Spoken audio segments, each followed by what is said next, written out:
Hi guys, welcome back to the channel. Hope you're all doing well, of course. Don't want to be overly somber from the outset, but this is a bit of I think this is a bit of a kind of sad, somber occasion actually. A bit of news. It's not necessarily news now. It's happened last month, but in what is a depressingly frequent occurrence these days, the film publication, the British film publication, Total Film, announced that it was shutting its doors, that it was ceasing publication of its magazine, and that's of November 2024. So Total Film is no longer with us in the field of kind of film criticism and film journalism. Like I say, in what's a kind of depressingly frequent occurrence these days, it's the second publication this year, I believe, to go after CinemaScope closed, I think this year after 25 years. And in 2020, we also had Film Comment, which has been going, I think, roughly 60 years. That closed in 2020. So it is a it's an increasing occurrence these days in an industry that is dwindling and is a very trepidatious industry now, which is, of course, journalism, but print journalism in particular, and how it kind of navigates and responds to the challenges of the online environment, online space. So to me, it wasn't necessarily surprising news, but I was still shocked by it, in the sense that I'm actually surprised that Total Film lasted as long as it did. Not as a knock, but just actually, it actually proved to be a very kind of resilient publication in a field which, like I say, has been dwindling ever since the last 20 plus years, really. 25 years, ever since the advent, really, of, like I say, the internet and online discourse and online criticism. So I kind of wanted to make this video as a kind of just my memories and recollections of the publication, really. It's a publication, so Total Film is a magazine that means a great deal to me. So I have quite a few recollections and memories that I want to share with you guys, and that's what this video is going to be about. It's just a kind of in memoriam, a celebration of Total Film, really, and kind of how much it meant to me as a publication. It started publication in 1997. That's when it launched. Its first cover had Mel Gibson on the front for the film Ransom, which came out in 96, I believe. And it was published monthly up until, of course, last month, November of 2024, in which Gladiator 2 was the final film to grace its cover. And it's a film magazine which, I wasn't a reader of it from 1997 because I would have been too young, but I have to say that Total Film was the first film magazine that I really kind of attached myself to. The first kind of any format of film writing, actually, that I attached myself to. It was launched as a kind of direct competitor to Empire, another long-standing British magazine that is still in print, but then now you're kind of wondering how long Empire's gonna survive, really. In the sense that they were both film magazines that were kind of mainstream cinephilia. So they covered a lot of mainstream movies. That's what they gave the most kind of space to inside of the magazines. And those are the films they kind of privileged and discussed the most. And they weren't highbrow in taste. They were kind of lower brow. Okay, so they weren't exactly Sight and Sound, for example, which is, of course, another monthly film magazine that's published by the BFI, the British Film Institute, and has, again, a lot more tradition and is a lot more highbrow in taking. It's that's the more serious or kind of wanky film publication. And I say that in jest because I read Sight and Sound and have done now for, over 15 years. Which I want to talk about a bit, actually, which is my kind of like forays into film, into film criticism, film journalism, cinephilia in general, and how these all kind of relate to one another. So I don't know how many of you guys actually read film criticism, but to me it's been just as, if not more important than the films themselves, actually. And I have to say, for kind of somewhat direct and indirect reasons, it's exactly why I do what I do here now with the channel, talking to you guys and talking with you guys and having the kind of discussions or comments, the topics that I want to discuss, the things that we do on the channel, is pretty much really indirectly as a result of, you can trace that all the way back to something like Total Film, which is, like I said, my first sense of discovery of actual publications out there being explicitly made for those who are kind of like having their first forays or venturing out into a kind of conscious acknowledgement of just cinema beyond generalized consumption. So, you know, everyone here can say that there are kind of, not just here, but I mean in general in society, kind of say, oh, you know, I like watching movies. Like most people do like watching movies, right? Which means of an evening, maybe they sit down, they watch a movie with their partner or whatever it might be, by themselves, however it might be, or they go to the cinema. Okay, that's a kind of like leisurely activity. It's when movies start becoming, it becomes more of a hobby and a more of a proactive thing where you start seeking out films, or you start, I liken it to where you start making little connections where you'll watch a movie because either someone's in it or you start noticing the other names on that cast and crew. So you might start watching a film because it's directed by someone.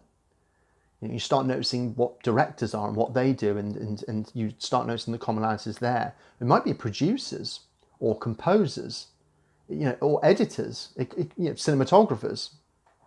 The thing that could be your way in to start consciously mapping cinema, and then you kind of branch out from there. Now, for me, film criticism has a massive importance with this kind of role, and it certainly played a massive importance for me. In the sense that, so like I say, Total Film was the first film publication that I attached myself to. I've got, and it's something I collected monthly for years, throughout my teenage and late teenage years, less so into my early adulthood years because I transitioned onto kind of Sight and Sound being the film magazine for me. But I mean, this is the old, Total Film is a magazine that a lot of which I've given away. Now I hold literally a couple of issues. This is the oldest one that I have from 2007, which is about the time when I started really seriously collecting or purchasing these issues. And this one obviously has Christian Bale on the front from, what would this be? Just an interview with Christian Bale, actually. It's not, I think probably in regards to Rescue Dawn, which is a kind of a Werner Herzog film that came out back then. But yeah, so that's the September 2007 issue. Cost a £3.70. Remember those days? I know you got to factor in inflation, but £3.70. And this is one of the things I actually want to kind of briefly address here is check out the dimensions of this magazine. Magazines have got smaller, and they've also got slighter. 146 pages this has. Just for context, the modern Sight and Sounds have 100. I mean, Sight and Sounds were always smaller magazines anyway in terms of like the how many pages they had. But the modern Sight and Sound has 100 pages, and a lot of those are adverts. But again, this comes into the kind of real life challenges that film journalism publications hold. And you can pick up an issue of Empire now, and I can compare it to a couple of issues that I still have of Empire, and where they're like 300 pages or 250 pages, the old ones. Now, it just feels like you're holding a little, a pamphlet almost. It just feels so lightweight. And so how do you reconcile getting people, especially people who used to read, to continue to read your magazine when it's getting slighter and you're getting less for your money, and yet it's getting more expensive, but it's getting more expensive because of inflation and you need to cover your costs in an increasingly challenging environment. It's a very, very toxic situation that's very, very hard to reconcile. And like I said, Total Film was something which it never had the circulation figures of Empire. It was always the alternative. And perhaps maybe unconsciously that's why I gravitated towards it. Because, Empire was one I never collected monthly. And it wasn't necessarily a tribal thing. It wasn't like I was saying, I was sticking my flag in the sand for kind of Total Film as being my film mag that I read every month. But it essentially was just kind of probably a financial thing that back then when I'm still a kind of kid essentially, or a young teenager, you can't really afford to be buying 2-3 film magazines a month. And so Total Film was just the one I committed to, and then I'd occasionally read Empire sometimes. But because they were also so similar, yet had their differences crucially, I think, it was only worth buying the one perhaps, sometimes two if you wanted to kind of contrast in views, particularly in regards to the reviews. And obviously that's what a film magazine covers, right? It's interviews, it's essentially promotional pieces, which is kind of like why I moved I'd say it's why I moved away from Total Film, magazines like Total Film and Empire over the years, they strayed way more into promotion as opposed to criticism. And I wanted kind of more serious criticism. And as my cinematic tastes were developing, I was getting more and more frustrated with the kinds of films that they weren't covering and privileging, all the kinds of films they were privileging over others, which is why Sight and Sound became more the kind of the cineast magazine for me, I suppose. But you know, and these days this would be, the Total Film would kind of be, I suppose, dismissed as a kind of a laddish. It's very oriented towards, you know, its readership was kind of young males, I think. Or middle-aged males perhaps, but it could kind of be dismissed as laddish or kind of film bro, that kind of horrible term that I hate now. The reason why I hate it is because it's just laden with judgment, right? And I get, like, that is what cinephilia is. It's value judgments abound. That's what it's about. It's about issues of taste. But film bro is, I think, a very problematic term in the sense that everyone's cinephilia has to start somewhere. And a way in for a lot of people is mainstream cinema, of course, and then you just, you know, you expand outwards from there. And I just think film bros, you know, the problem with film bro as a term is I think it starts attacking the films themselves as opposed to what it was aimed for, was like attacking the kinds of people that attach themselves to certain films. But when you use it to start attacking the films themselves and their reputations begin to suffer, even though those films might be unjustly attacked for those reasons, I think that's unfair. I think it's shitty criticism, to be honest with you. It's not criticism, as far as I'm concerned. It's just, it's very, very reactionary and stupid. But a lot of people nonetheless do that these days, and it probably says more about them than the films themselves, but and their tastes and preferences. But yeah, that's probably what it'd be dismissed as these days. Maybe that's part and parcel of it, I think, is that a lot of people are gravitating more towards online discourse and things with letterbox, such as letterbox and stuff, and blogs and whatnot, and just using online websites and media. And I just think that something like Total Film probably now having a house style or a niche style probably actually ironically doesn't suit you. You just have it. And yet that's the thing that attracts you to film magazines, is a sense of kind of, it's a film club that you feel like you're a part of, because you attach yourself to the house style, the writers, and their kind of like I say, their writing style and their kind of collective film taste, which is an odd thing to think about as a team of writers that somehow convey a sense of specific film taste to you, but nonetheless they do. And that helps guide you and formulate your own taste. And that's what I really want to talk about here. So the reason why I actually primarily attach myself to Total Film is, and this is why I really, really do want to pay kind of tribute to Total Film and how important they were in formulating my taste, is back in 2005, so when I was only 14 years old, they released a kind of bookazine. It was a one-off special called, Total Film presents the 100 greatest movies of all time. And this is back when I was really, really just at the start of knowing and like really getting my passion for film and understanding that it's a bit different to just general people's consumption of cinema, which kind of started as a consequence of a particular film that I loved, and to the point where I'd show anyone who would listen, I'd get them in a room, trap them in there and say, you've got to watch this film, okay?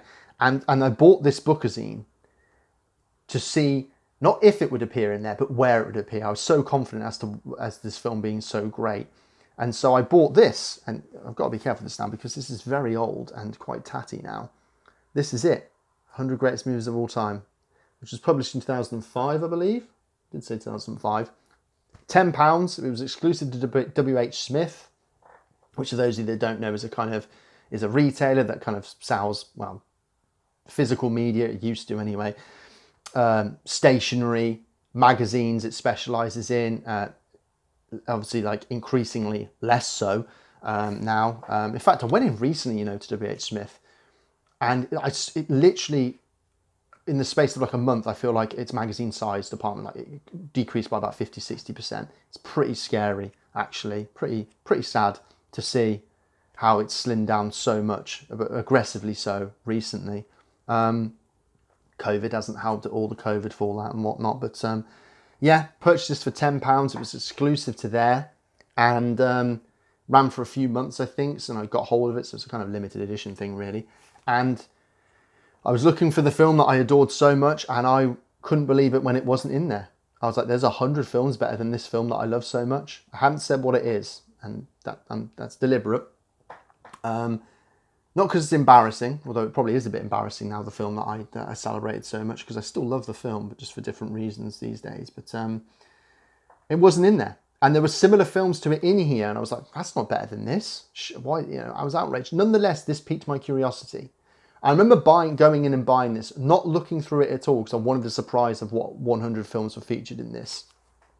And then going home and just voraciously reading it over and over again. And that's when I caught the bug.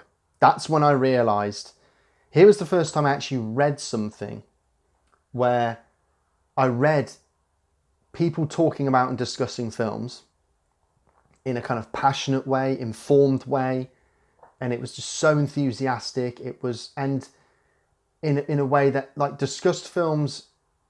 It discussed like kind of like things that, nerdy things like behind the scenes, almost like making of aspects, stuff that you wouldn't ordinarily know as who isn't into kind of film trivia and stuff like that. But it also kind of like dissected and critically analysed these films, right? What made these films great, as it were. And that was a really attractive thing to me in terms of thinking about films in a way that I never really thought about them before. And that is what started my journey to cinephilia. And so if it wasn't for this, I wouldn't have studied film at uni. I wouldn't be making these videos now. I wouldn't have read and watched all of what I've read and watched. This was really responsible for the start of my cinematic journey. And like I say, it's a publication I moved away from over the years because of my prior frustration, like my frustrations that I developed with it as my film taste developed.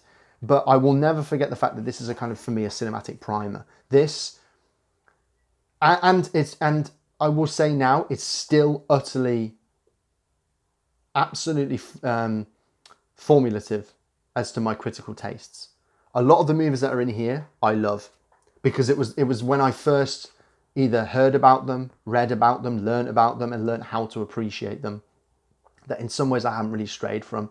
And so it was very, very foundational for my critical tastes. And to the point where, this is a thing here, and it's just the way, it was a glossy magazine that was beautifully presented, as you can see here, and the writing was so passionate.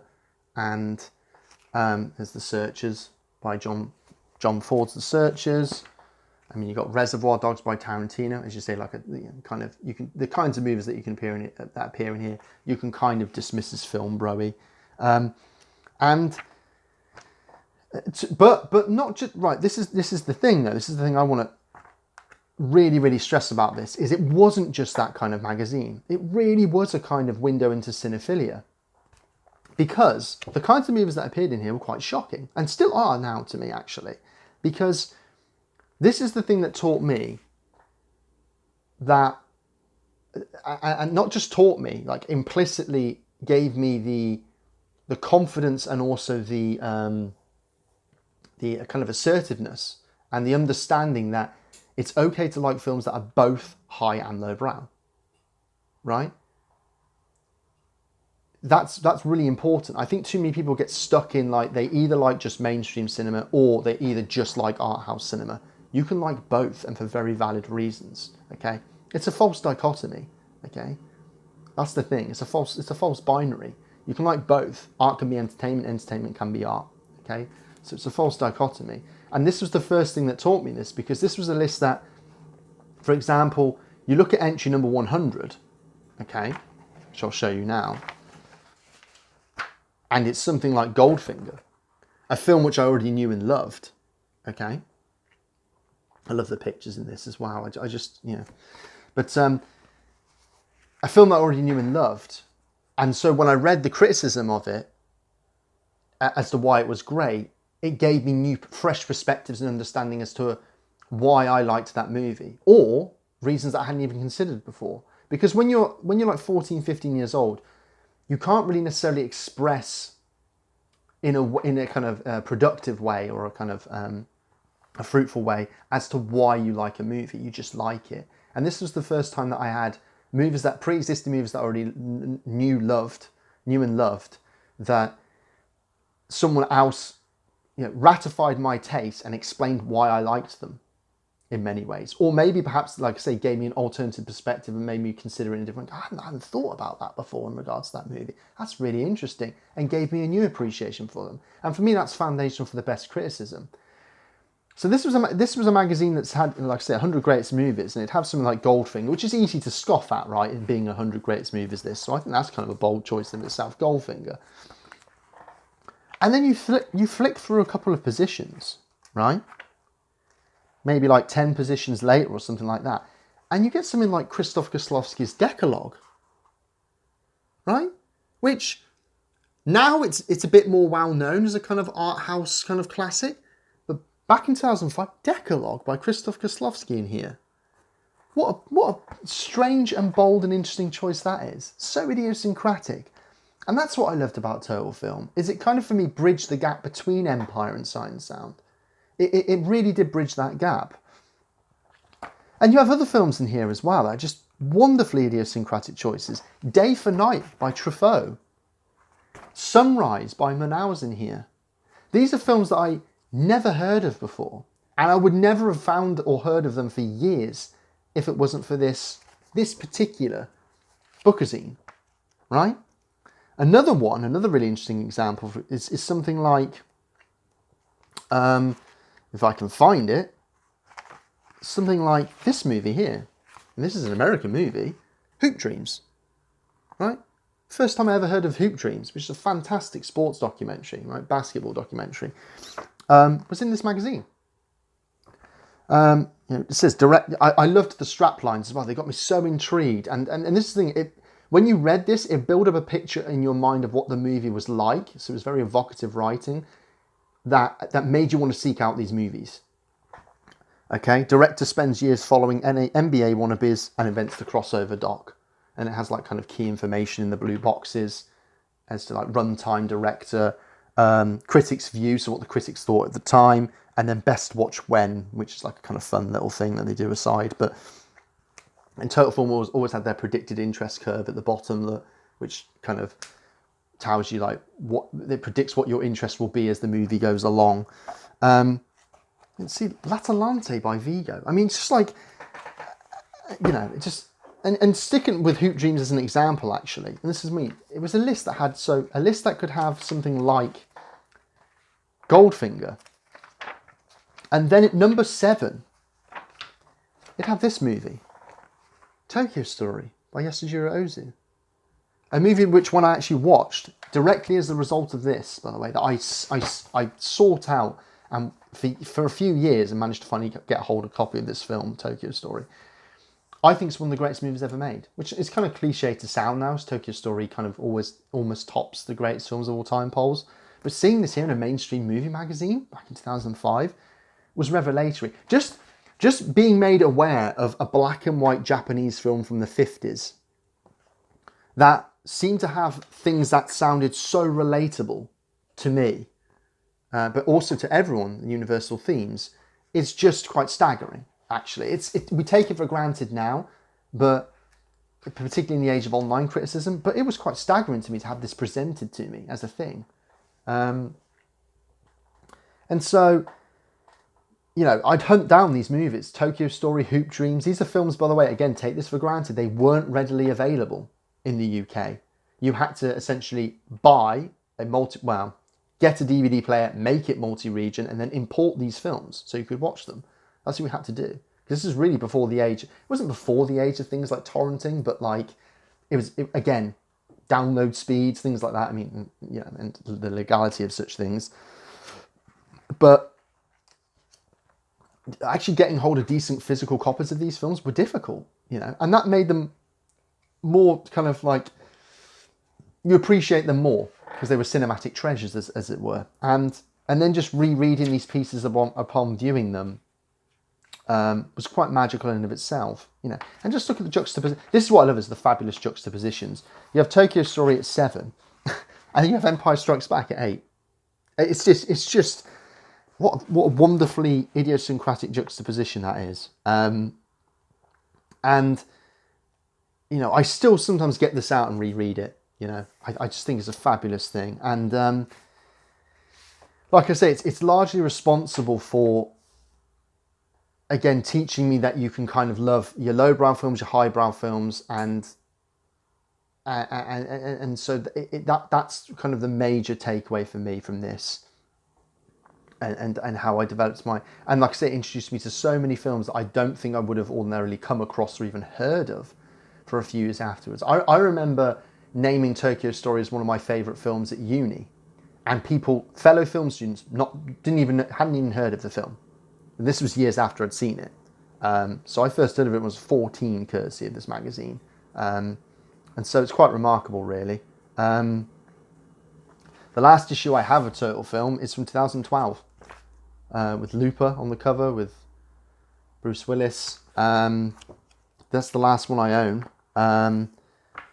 And they just did nice little features, to be honest with you. Like this 2007 issue here has the culmination of their best directors ever, where they kind of listed their 100 greatest directors, which is a kind of a fool's task, really, isn't it? But yeah, the issue previous, which I no longer own, had 100 to 50. This has 50 to 1, and it just you could see their taste come through, and it so they'd have like such, again, idiosyncratic things as like David Fincher at number 10. And Peter Jackson at number 9, which is, again, it's bold. Remember, this is back in 2007 as well, so yeah, they hadn't even made some of the films that they've since made. I think Fincher's actually made some of his best work in his later period. But yeah, it's that's what I mean. I just wanted to come on here and kind of pay tribute to the importance of what the magazine meant to me in terms of developing my film taste, but also convincing me that I wanted to write about film for a living. That's what I was convinced that I wanted to do. I wanted to be a film critic. Things haven't worked out that way, but nonetheless, it's still something which it has, again, very fond nostalgic memories, but it's also like, it just even making this video it's made me realise how important it is to support film journalism in this kind of dying, dwindling era. I think it's really is important, because there is something, like I say, it feels like you belong to a club, you have a flag in the sand, and that's a really good place from which then to try and consciously figure out what your tastes are and navigate them. And your tastes change over time, of course, but it's always really, really cool to have a club to which you feel a part of and a member. Even if you have disagreements and agreements within that, I think. And that is the kind of most vitality of film criticism resides there in many ways, I think. So in closing, I actually just want to thank in person, although none of them are going to be probably watching this, but I do want to list the names of the contributors of this in particular, this 100 Greatest Movies of All Time issue, that really, really went a long way towards developing my own authorial voice as someone who wrote about film, someone who wanted to write about film, and who talks about film to this day, and how important they were in kind of me discovering cinematic classics, navigating the terrain of cinephilia at the start, and which is so important. So I'll just quickly reel off this list of names, if you allow me the time to do so very quickly. So we've got Aubrey Ganguly, who was, I think that's how their name's pronounced, who's the editor-in-chief at the time that this was produced. You've got Dennis Brabham, Jonathan Crocker, Jane Grother, Jonathan Dean, Patrick Donovan, Ryan Gilby, who's kind of a bit more of a familiar name maybe, perhaps, if you read modern British film criticism, Kevin Harley, Philip Kemp, Matthew Leyland, Andy Lowe, Richard Luck, Scott Rusin, Mark Salisbury, Neil Smith, Kerry Thomas, James White, and Jonathan Wright. I thank all of you for the pieces of film criticism that you provided, not just in this, but over the years in Total Film and elsewhere, because, like I say, I think it's very, very important, and I think it's a dying art, unfortunately. And a lot of people, they might say, why need critics? Do critics matter? And I think hopefully I managed to convey why to me they matter, and why to me I think it's important, because I think anything that can help shape or change the way you think about something and consume something, or just discover something. Cinema to me is about, its very nature is about discovery. It's a fundamental empathic thing of discovering the world out there and then relating it to your own lived experiences, I think. or not. It can be about the kind of what's seen as the kind of the alien and the unknowable, and having a window into that world. But again, that's still relating it back to yourself. Yeah, I think Roger Ebert said it best when he said cinema is an empathy machine. And I think the criticism that it's spawned as a result of those movies is also fundamentally kind of that ilk. So yeah, those are my thoughts on Total Films. A sad loss to the kind of film journalism world, sad loss to the film world, really. It really is. And let me know your guys' thoughts. If you have any recollections of the magazine, did you read it? Or just of your film, kind of what film journalism you read now, or when you used to read in your youth, perhaps, and the importance of it, really. Let me know your guys' thoughts. And like I say, if you liked this video, give it a like, of course. Subscribe to the channel if you'd like to be part of the discussions in the comments. And as always, guys, I'll see you on the next one. I'll probably do a video actually relating to Total Film, actually, and some of the film discoveries that I made as a result of it in my next video. So be sure to tune into that, and I will see you on the next one. Take care, guys.